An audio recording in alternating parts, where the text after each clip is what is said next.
Hi, VencoreWeather.com meteorologist Paul Dorian here on Thursday, February 4th. A very active period coming up over the next 10 or 15 days or so. It's a challenging forecast period. There are certainly no guarantees of a big snow event, but that is on the table over the next week to 2 weeks or so. Not only do we have active weather setting up here across the United States, but there's kind of an impressive stratospheric warming event going on right now over the polar regions.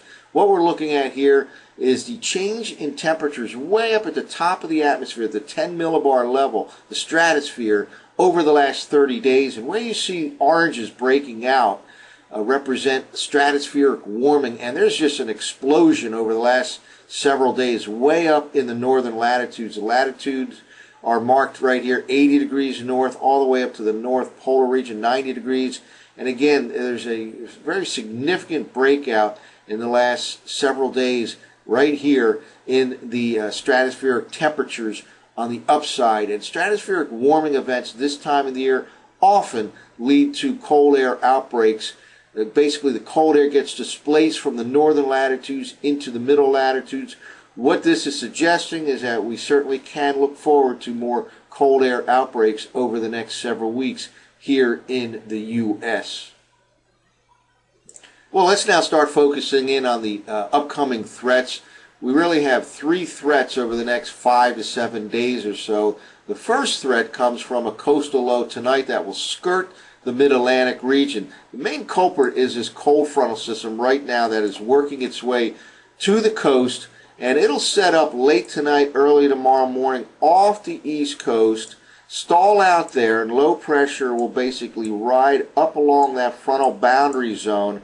And it looks like late tonight, early tomorrow morning, the western fringe of the precipitation will come right about to the I-95 corridor and points to the east. The best chance of any accumulating snow will probably take place across interior New Jersey to coastal New Jersey, the Delmarva Peninsula, perhaps some small accumulations.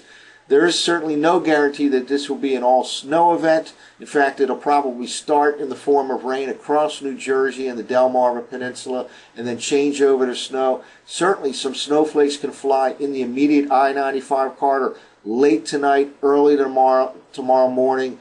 The tendency for the computer forecast models has been to shift this slightly to the north and west as we get closer to the event time, and we'll of course monitor all of that during the day today here at VencoreWeather.com. But again, the coastal low will skirt the region late tonight and early tomorrow morning. Well, let's now take a closer look at these upcoming threats. We really have 3 threats to deal with over the next 5 or 7 days or so. One late tonight, early tomorrow. Another less likely event late Sunday into Sunday night, and then the possibility of a storm along the coast in the early to middle part of next week, probably around the Tuesday time frame.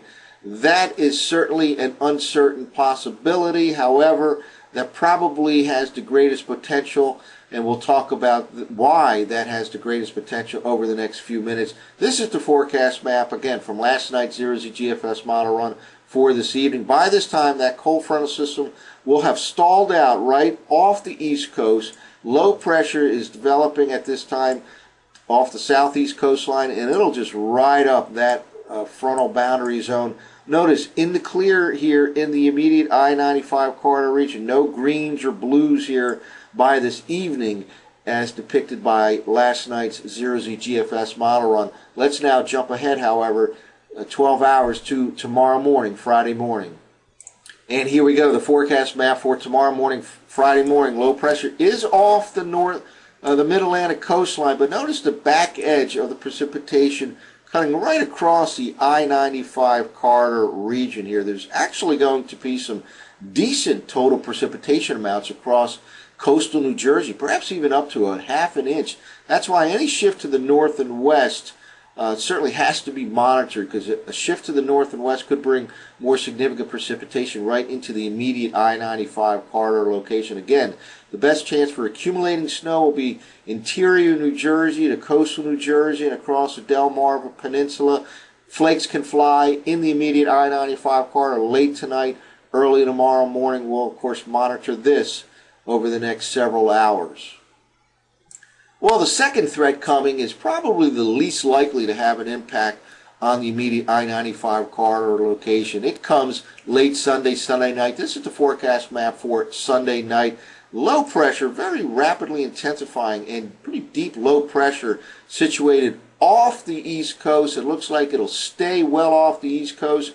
It is something to continue to monitor, however, given the fact that it will rapidly intensify. But again, it looks like that will miss us. But that is threat number 2 that we'll have to monitor over the next couple of days in the Sunday night time period. Now let's jump ahead to the Monday night surface forecast map from last night's 0Z GFS model run. A couple things to point out, and again, I talked earlier about the biggest potential probably comes with this particular event. Doesn't guarantee anything, but if there is going to be a big snow event, it will probably be in the early to middle part of next week, perhaps focused in on Tuesday. This is the Monday night time period. There is a low pressure area that looks like it'll be dropping across the Great Lakes region, and eventually it'll transfer energy to a coastal system here. Exactly when that coastal low gets going will be critical for DC and Philly's forecast, and New York City and north and east. The other factor here is a major cold air outbreak is pouring in to this whole system in the early to middle part of next week. We don't have that Arctic air intrusion in tonight's threat or even Sunday's threat. By the early to middle part of next week, however, this Arctic intrusion will play a major role. And that's one of the main reasons why there's more potential in the next week threat than the upcoming threat number 1 or threat number 2. Again, this is the forecast map for Monday evening. Let's take a quick look at the upper air pattern. This is a forecast map for tomorrow morning, Friday morning, associated with that first threat. There's a very impressive upper level low here cutting across the eastern U.S. Again, this is associated with that coastal low that will ride up along the frontal system just off the coast late tonight, early tomorrow. And here's the second wave out here over the middle part of the country. That is Sunday's system, again looking like it'll stay well to the east. But let's now jump ahead to the upper air forecast map for Tuesday morning.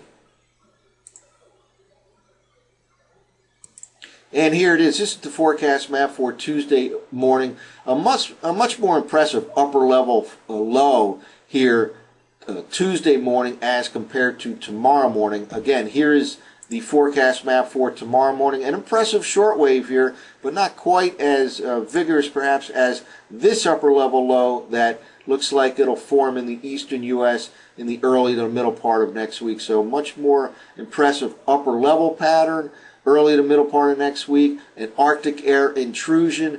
That's why that has more potential than these first couple of threats. But again, it doesn't guarantee anything. A very challenging forecast period over the next 10 to 15 days or so. So stay tuned to VencoreWeather.com. That's it for now. I'm meteorologist Paul Dorian.